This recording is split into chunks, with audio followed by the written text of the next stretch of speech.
All right. Well, then the things that I'd love to ask you about, basically I'm in graduate school at Lesley University, and I'm really in the process of learning about how academia works and what's expected of me in that setting that would allow me to do the work of the three principles in that setting. Um, and I'm also working, so that's nice. I have this sort of grounding time where I'm working with my clients and doing purely talking about how thought works and state of mind and just purely that. And then I'm in this graduate program where we're really talking more conceptually about things. Um, and what I'm thinking about lately is just wondering about this this thing about people. So people come into this conversation, a number of ways, and one way is that they are really seeking some help. They feel broken, things are difficult for them, they want it to be easier, they want relief, and so they kind of come into it from that angle of that thinking. And then another way people come into it would be more like sort of Ken Manning's work or Sandra Crott, her work of like they want to, improve something, maximize something. It's already going good, and like, how do I make it better? Like kind of thinking. And then every once in a while, there's somebody who comes along who is just like, "What's that?" Like they don't seem to have any of that going on. They just are like, they just sort of, for whatever reason, they're guided to, I want this conversation.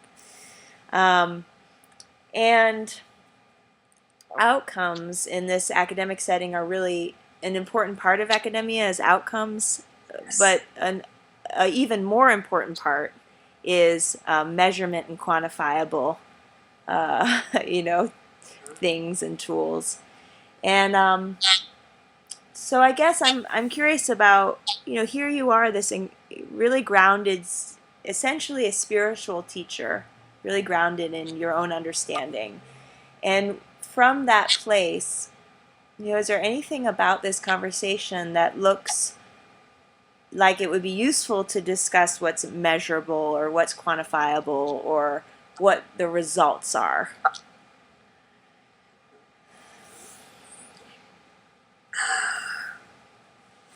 Well, what comes to mind is it's different for everybody. It depends on the individual. If you need to generalize it for your work, again, it will depend on the psychologist or the research mechanism you're going to use. For example, this is what came to mind, is that when I did my first community project in Tampa, Florida, I, I had funds from foundations that would support this 3-year project I'd put together, and it was very simple. It wasn't elaborate. It wasn't very sophisticated. It was. I was invited into the community to help the resident council find motivation to help their community. And so the funders required results in order to, ensure that their monies were being spent and not going into a black hole. So this was all new to me. I'm not a community developer, but it was something that I was touched by the Modelo residents that Roger Mills had first worked with, and that's what led me then to the community in Tampa. And so I did a wee bit of research and found a psychologist who had some training in the 3 principles, minimal, but some training in the principles. And he put together a research evaluation mechanism that would do a pre and a post for the residents. It was so complicated that I couldn't use it. Oh Because no. when I showed it to the resident council, they said nobody will understand this. Many of our residents are illiterate and they just won't understand it. It doesn't speak to them. So I didn't know what to do. And on my drive home, as I'm pondering this, what came to me was to ask the residents, the people that this was in service to, that this project was in service to see what results they were looking for and what would constitute change in their community and in themselves as individuals. And so that's why I say, that the results will depend on who you're talking to and where you're looking. Mm-hmm. And it really is important to get the results based on who you're serving, because it'll be different. And so for the residents, as I did had some conversations with them, things that came out slowly because they were a little intimidated to be asked, first of all, for their opinions and for their ideas. They weren't used to that. That in itself was new, to have their opinions solicited by so-called experts coming into their community. And so some of the very simple things that came out that constituted change in their mind was talking to their neighbors, going to teacher-parent meetings at the school, voting, hugging their children, being able to show love and affection in that down-to-earth way. When you're in a community that is really crime-ridden and poverty-stricken, there's not a lot of love available for many residents that live in these communities. And so to be able to express your love, to have that feeling rise to the surface, constituted change in their mind. To have a relationship, a conversation with the police in their community constituted change. So it was some of those practical aspects that we wove into the research mechanism of the pre and the post. Mm-hmm. And it really showed up. We kept in some of the psychological questions about state of mind and well-being and that kind of thing. There were 6 questions from the psychologist, and to make it legitimate psychologically.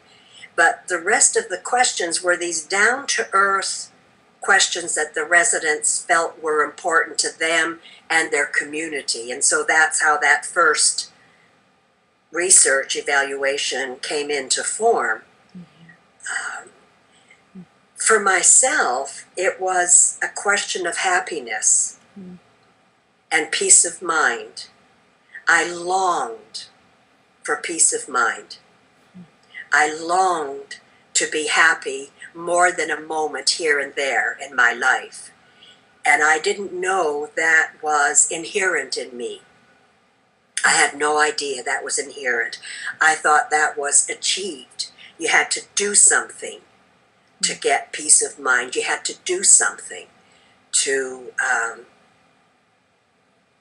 be happy. It was to do with achievement. It was to do with fixing oneself up. It wasn't a default setting that I later realized that's what innate health is. It's our default setting. Mm-hmm. So I'll stop there and just see if that is, enough of a response. Yeah. Given that it's our default setting, and given that, I know it's so funny because in the academic setting, of course, it's like that peace of mind is a default setting is not a given, right? So everything has to be sort of proven, and I don't know how you'd prove that, frankly. I mean, beyond having it. I mean, that's the only way I can think of is that. Yes, it's an experience. It's an experience, which makes it more not there's sort of these two tracks in academia, and one is one that where people go clinical and they really work with people, and one is this track where they're researchers and it's all evidence based, and there's something about the practicality of working with people and seeing an impact that seems, I think I fall in that track more. Like I love reading, I love writing, but let's talk about what impact we want to have, and um, and I'm interested in that right now, and maybe it caught up a little bit conceptually about it. Just that, you know, the whole idea of wanting to have impact seems sort of like a misunderstanding about well-being. Can you say anything about that? Yeah, Okay, yeah, thank you.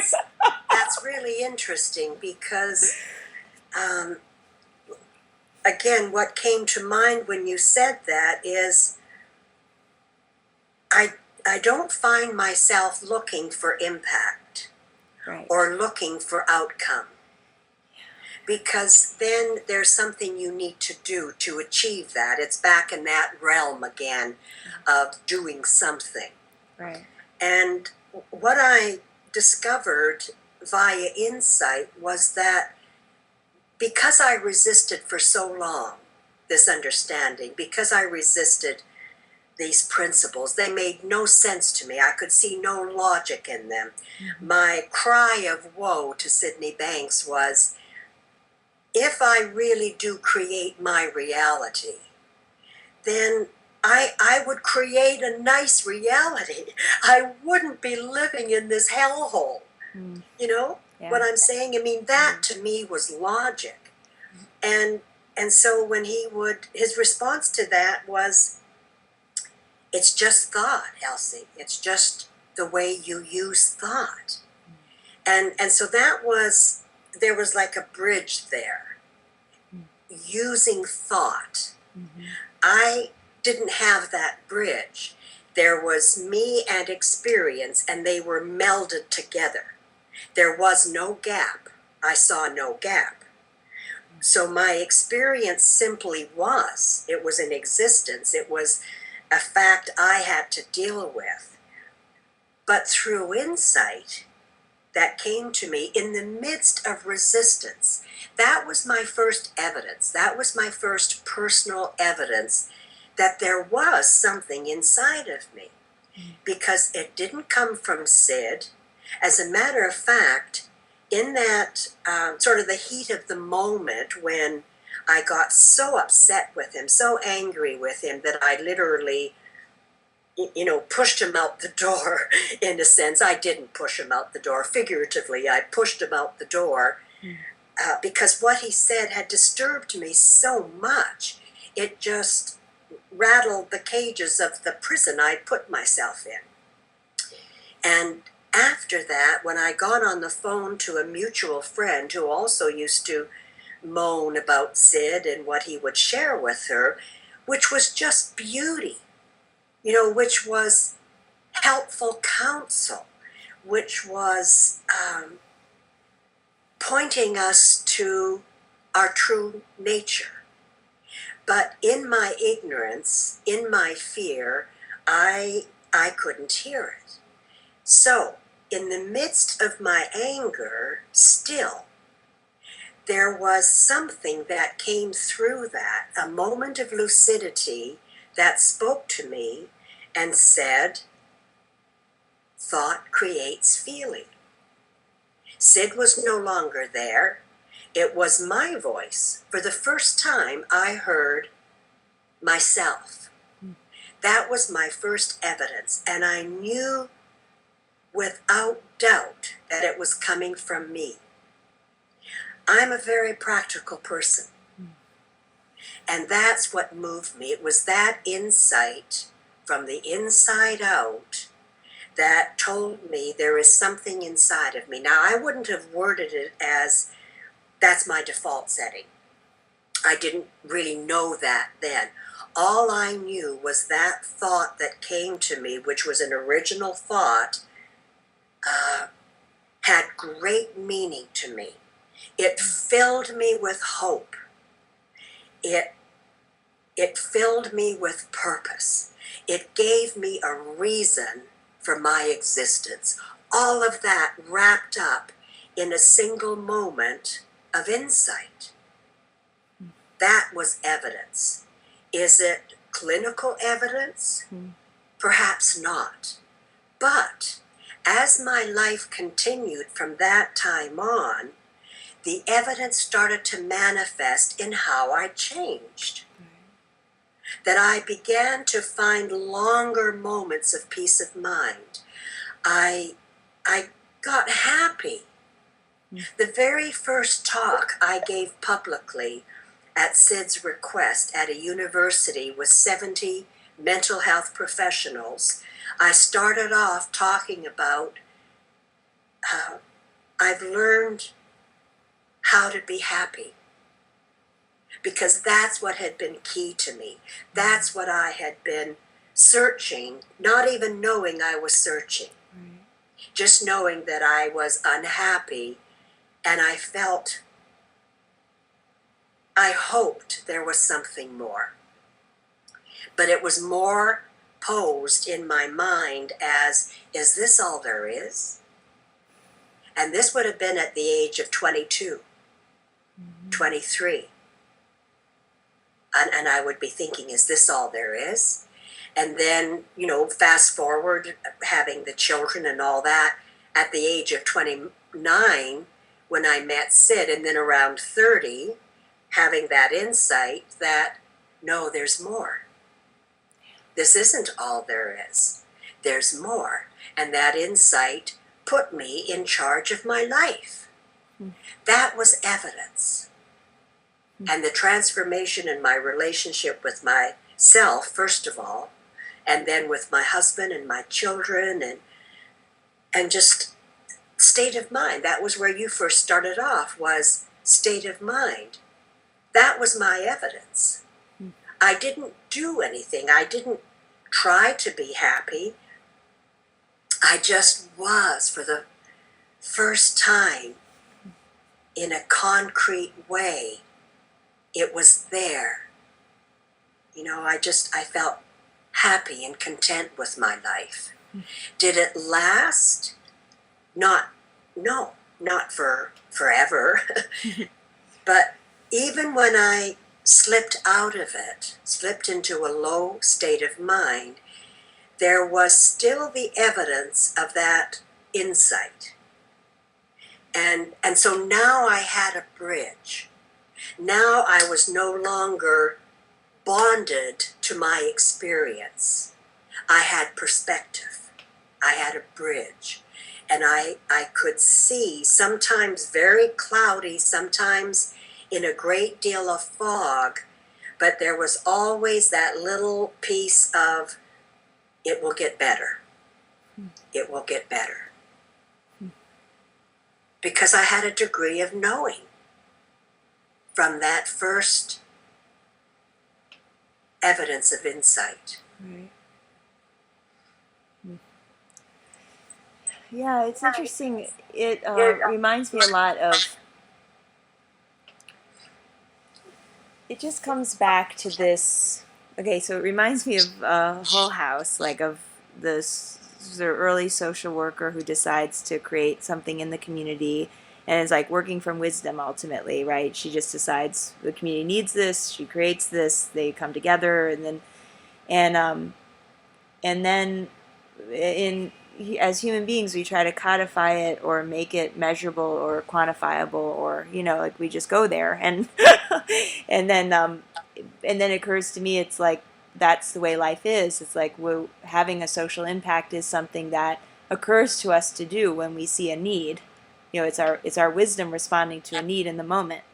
And the conceptual idea of like that one of us could be Mother Teresa, Gandhi, Martin Luther King, whatever, like, is so conceptual and so misleading, that it takes us out of whatever is happening in the moment where we could be useful or helpful or have an impact. So those are some things that occurred to me just about impact, just listening to your story and what was impactful to you.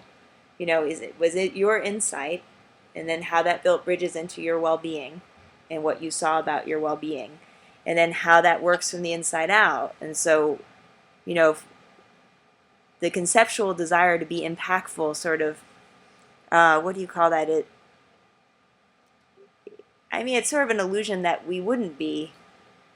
It's a grandiose idea that we have to be very impactful, but it's also an illusion that we wouldn't be impactful, given that we're living together in these communities and in life, and that's the natural occurrence of being human. That's right. Yeah. That's exactly right. It's like you move from the act of doing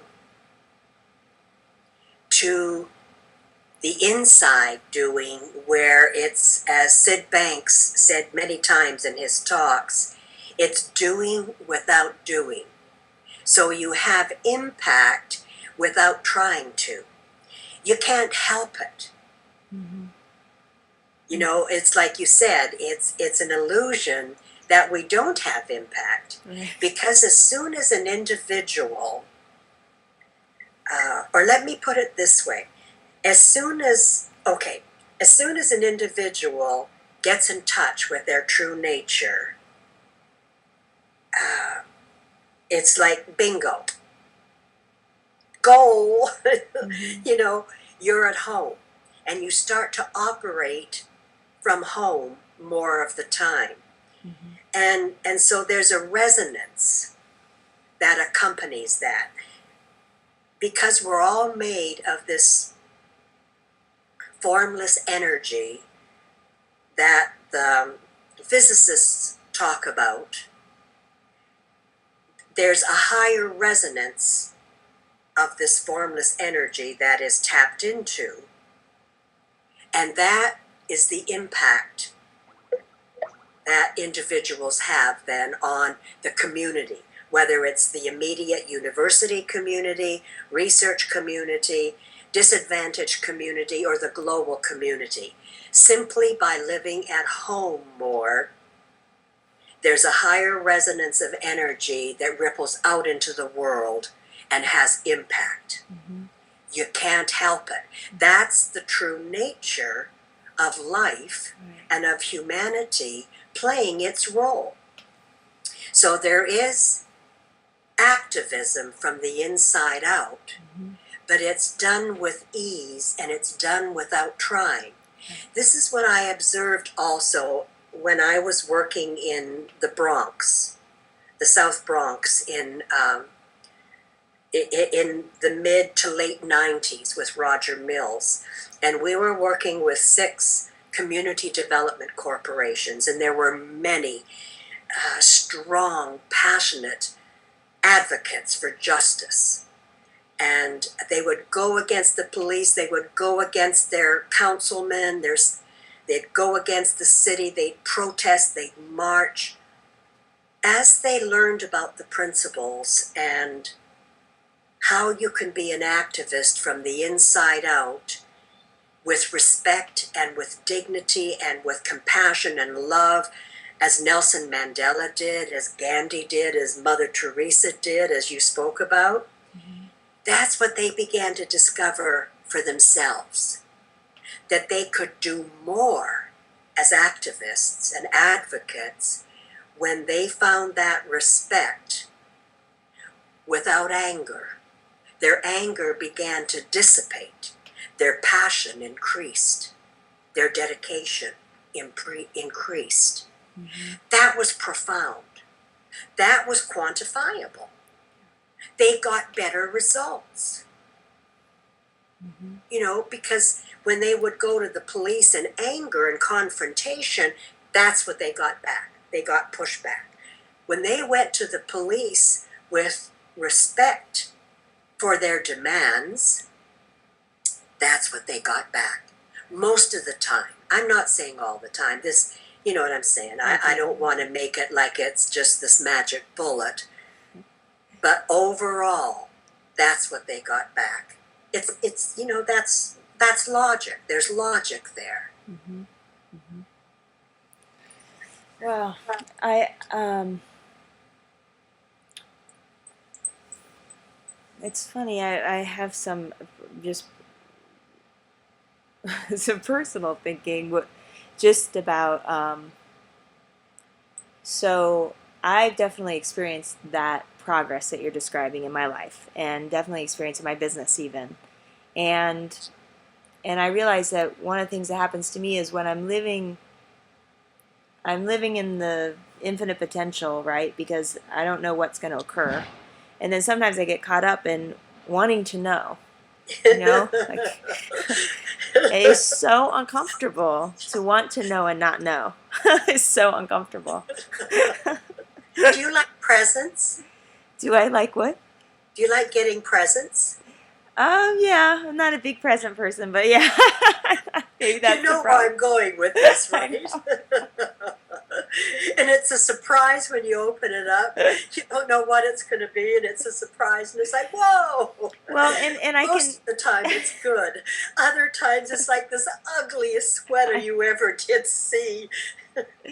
Totally, absolutely, absolutely. I'm definitely experiencing that in my life. I'm experiencing more acceptance and ease with that I don't know, and then also more discomfort with it too. I mean, on some level, like an increased sense of like, oh my God, I don't know. Oh, I love your honesty. That's great. um, that's very interesting. Yeah. And That mellows out. That will yeah, continue to mellow that'd be out. great. Yeah, it Well, and will. it's encouraging to hear too, because one of my I think my the vision I had, I was actually, it's funny because it keeps coming back to me, but it was like an idea I had when I was talking to Judy Sedgman. And I said, well, what I really want to do, I don't know where it came from. I was like, oh, what I really want to do is I want to teach mediators the principles, and then I want to take two groups of mediators, one who know the principles, one who don't, and I want to see if what their impact is on the mediation process, if they understand the felt experience and where it comes from, versus they don't understand, right? As a mediator. So the people involved in the conflict don't know, but the mediators know. And and ever since then I've been like, oh no, that's not good enough, and it's not, it's not dramatic enough, and it's not, like, but it's simple, and it's something I could actually, I work in a mediation community, I could actually maybe have relationships with people to do that. It's like it's it is quantifiable. I can show whether they have an impact or not. I have people in my community who I've taught who could teach them, so I, as a researcher, don't have to be the teacher. It's like this very simple, tangible, practical thing, and my conceptual idea is that it's not impactful enough, it's not good enough, it's not, it's like there's a lot of noise. Yeah, stop it. I know. You know that. You know that, I honestly. do. So that's beautiful. You've got a sense of humor. You're honest about that. So now all you do is just Just stop stop it. it. Don't do that. Okay, fair enough, fair enough. Honestly, Yeah, when you have a vision like that that comes to you, that's all that's required. right, That's it. And then you just trust that if it's meant to be, it will unfold. right. I don't need to. Honestly, it That's will unfold. Do you hear that? Say it again. Okay. When you have that kind of an insight, that kind of a vision, Yeah, just let it be. yeah, That's enough. That's enough. That's all you need. Let it unfold. yeah, That's a lot of trust. It'll take you to another level inside yourself, that trust. It's trusting that your true nature knows what's best for you. It's like when I got the vision for doing community work, not having community development in my background, simply being inspired by the Modelo residents. I was just filled with the feeling, their energy, their passion, the changes in them spoke to me. That's what I want to do when I grow up. That's all I knew. I didn't know how to go about it.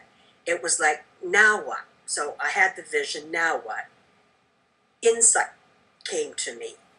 I got a list of all the communities in the Tampa Bay region. I just started knocking on doors, doing cold calls. That was like step one. That was the only thing that came to me. I didn't second guess myself much. I really didn't. Because the feeling I got of inspiration carried me past my second guessing, my doubts of myself that, oh, I don't have community work. Who's going to listen to me? Who's going to take me? There was very little, as you put it, noise. It was, my vision was based on inspiration. And those two things provide a platform for you to work from the inside out. I let it unfold. Step one, here's a list of communities, knock on doors, talk to people. I did that for about 2 months. No success. Some wonderful conversations, less wonderful conversations, sometimes batting zero. I came to the conclusion it's not meant to happen. I was really disappointed. Let it go. It's just not worth worrying about. Let it go.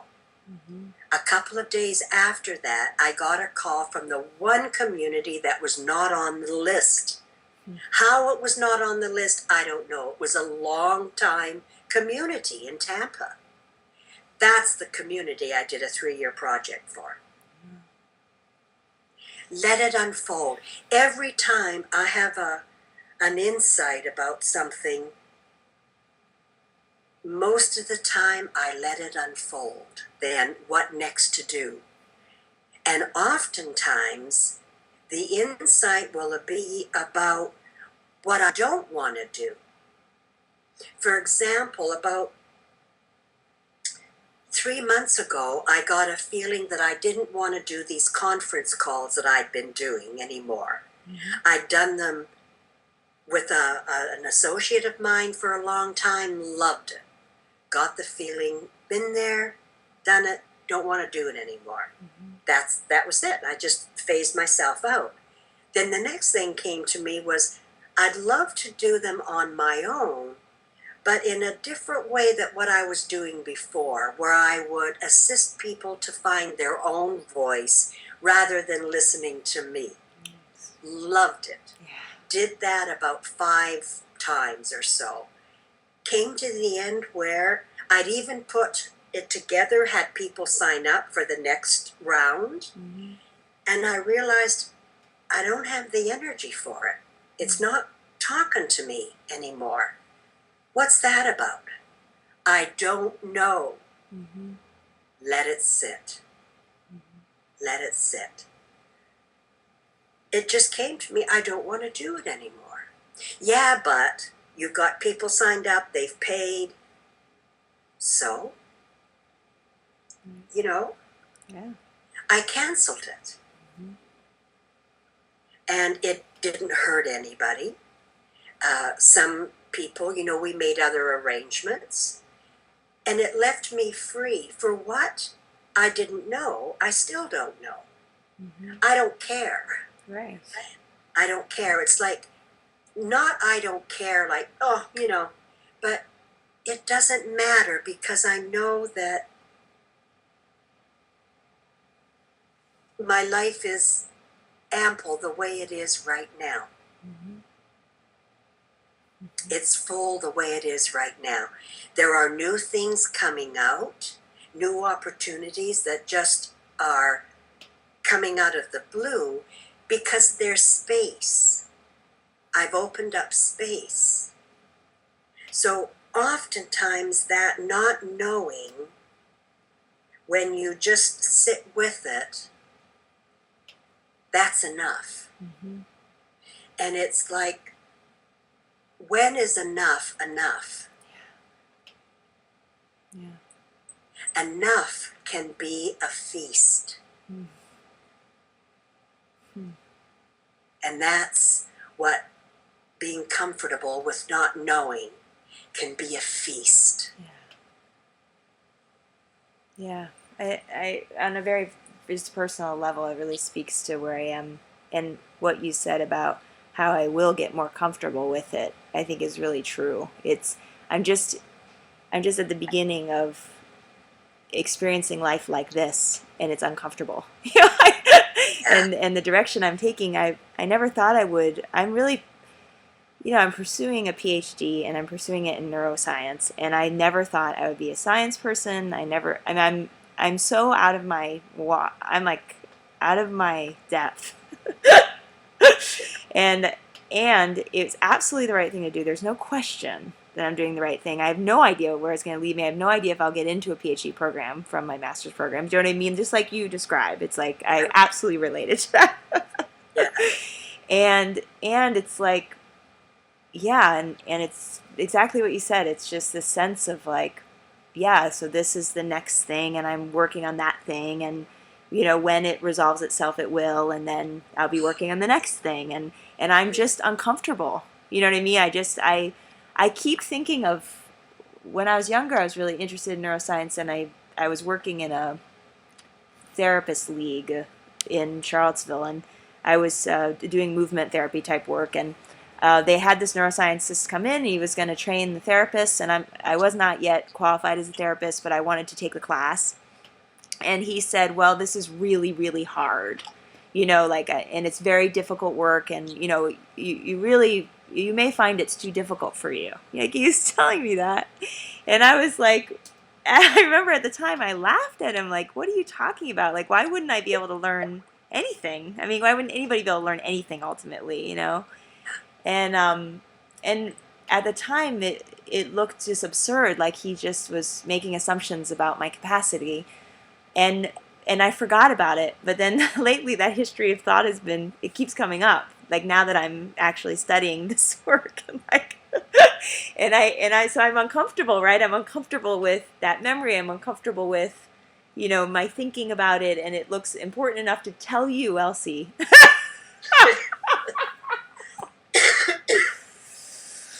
Oh yeah, yeah, yeah, yeah. But it's so beautiful what you said, because it's like, the innocence with which you said that. Mm-hmm. I quote, I keep thinking about it, you said. Yeah, yeah. Totally. So there you have it. Yeah. And it's like, it's just noticing your habits of thought Mm-hmm. with curiosity and fascination. It's like, oh my God, see, I'm doing it again. Ha, I don't want that. Yeah. I don't want that. And there you go. That's becoming more and more in charge of your life, to the point where, honestly, because there you still got a little bit of a middleman, like, I don't want that. So yeah, it's the doing of the. But still, I don't want that is better than I keep thinking about it. Right. So there's step one. I keep thinking about it. Old habits of thought. Here's step two. I don't want that. Here's step three. You're not even thinking about it anymore. Right. That's It, a it, nice it place. may be a thought that crosses your mind so fast, it's like gone. That's why they call it flow. Right. But in our humanness, the human condition is, we like to play with flow, Mm-hmm. and we stop it. And we do, I keep thinking about it, right? Mm-hmm. And it doesn't feel comfortable.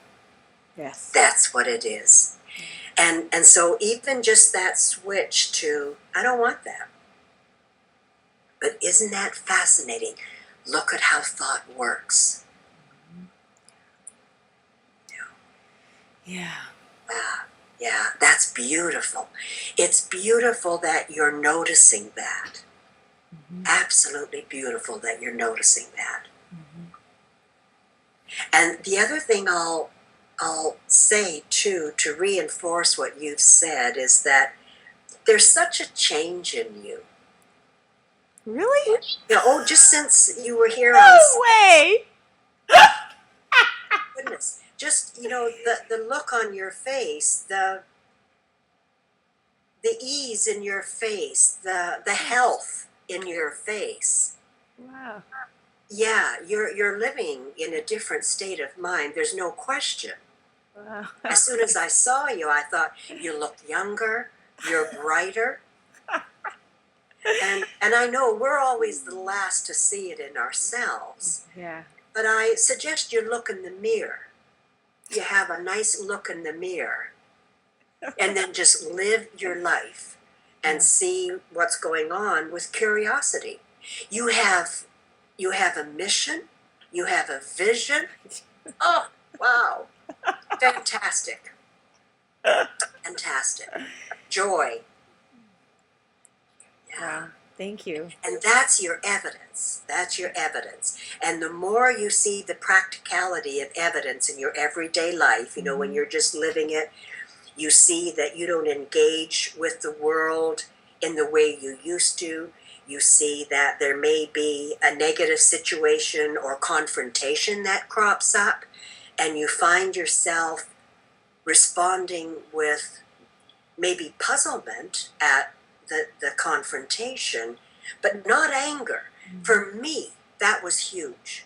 Right. Just like a month ago, for the first time in a long time, I ran into a negative confrontation that really startled me because I just don't have that. Very rarely do I have that anymore. It's not that I don't have low moods, I do, but I'm far more comfortable with my low moods just knowing they'll pass. You know, they'll pass.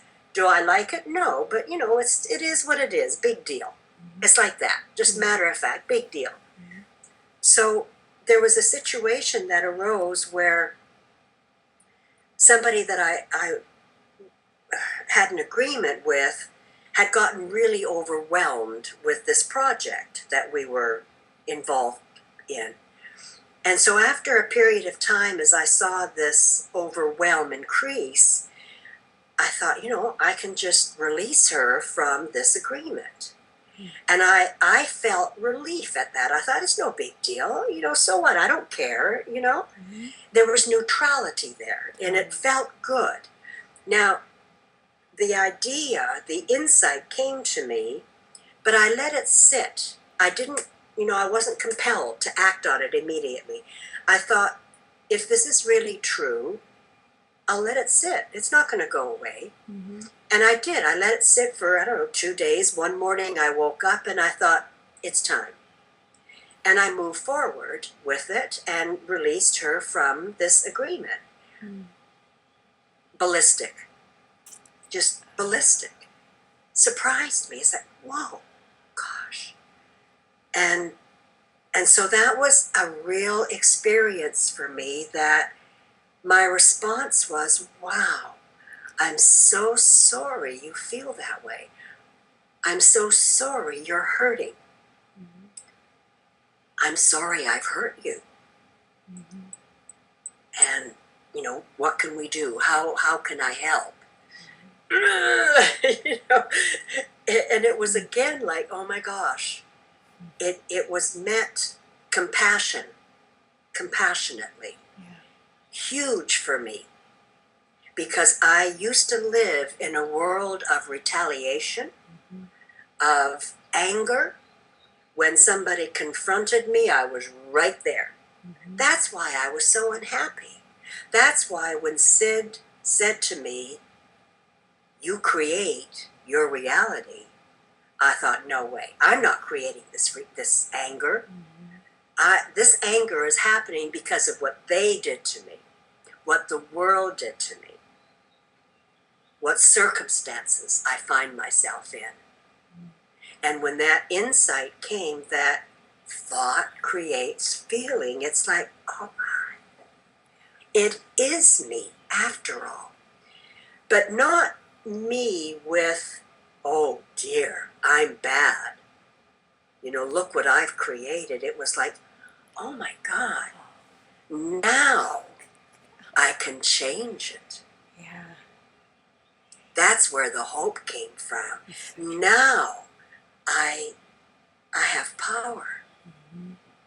I'm not a victim. That's what I really heard. I'm no longer a victim of my thinking. Wow.